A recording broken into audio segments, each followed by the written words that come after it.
Hello students, today I would like to teach you about using two prepositions in our language.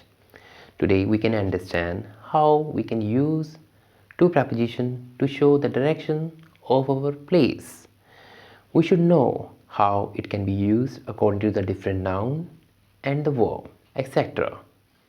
On the board we can understand these things very well. There are some words written very beautifully over here.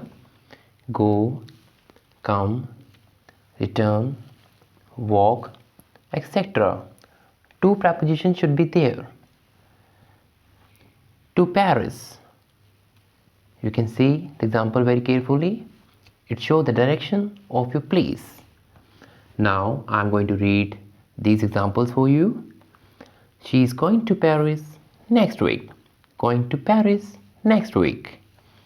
We want to go to Scotland. Paris and Scotland. These are the nouns of the place.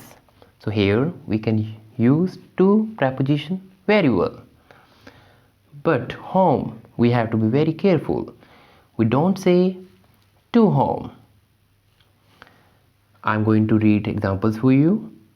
We should go home now. We are tired. Go home. Here we don't use preposition to. Now look at the second example. Do you walk home every day? Here we don't have to use once again two preposition. So here we have to see the differences, how to use two preposition in our language. Now you have been able to understand two preposition. Thank you.